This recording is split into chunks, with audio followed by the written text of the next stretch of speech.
Hey everyone, and welcome to a little collaboration between Petra and me.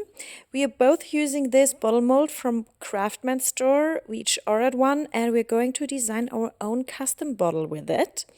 As you can see, I've already prepped a few things. I've placed the stencils onto the surface and trimmed them to fit. It was a bit fiddly, but it worked out in the end. And yeah, so this is the text I want to add to the bottle, and I'll be using DuPont's True Aluminium Gold for it.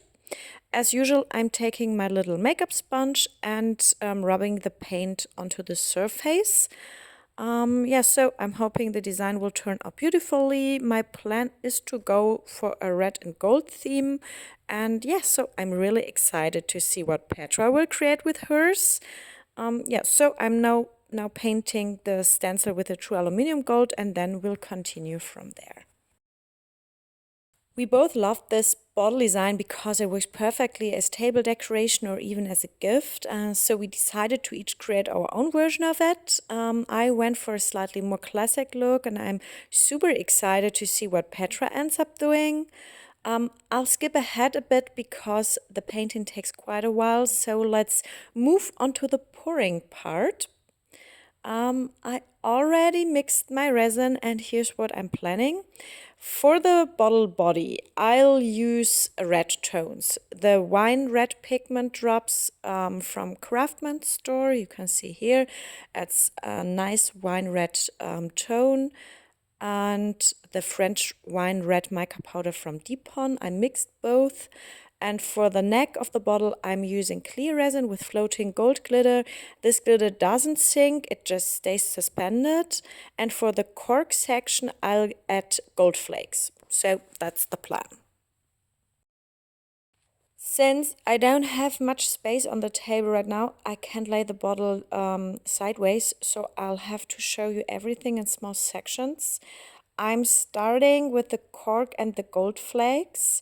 I don't want them to drift down into the bottle neck, so I'm pouring them first.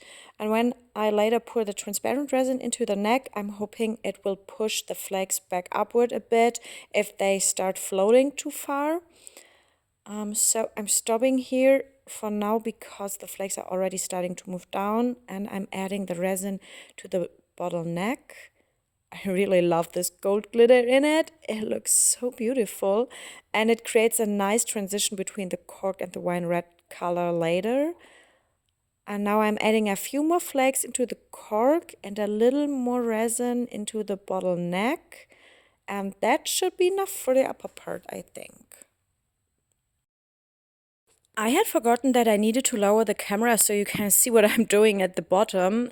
I'm pouring the red resin now, and you can see it rising upward and pushing the transparent resin a bit higher along with the gold flakes so they don't float down any further. I'm going to add a little more of the transparent resin in a moment so the flakes move just a touch further upward. And here's what the red looks like. I think it's a really beautiful shade, and I'll show you the final result when we demold it. And here we are, time to demold. This time I placed the mold sideways so you can actually see everything. And as you can tell, today's video is going to be a really short one because we are already looking at the final result. I think it turned out really beautiful. The gold lettering looks absolutely perfect against the red background, and the different parts didn't blend into each other too much, which I really like. The flakes in the cork stayed exactly where they are supposed to, and the little bit of gold glitter in the bottle neck blends really nicely into the red. So overall, I think the design turned out great. I'll add a top coat and a golden rim around the bottle, and then it's done. I'll show you the final clip next. So I hope you like how it turned out, and definitely check out Petra's bottle as well.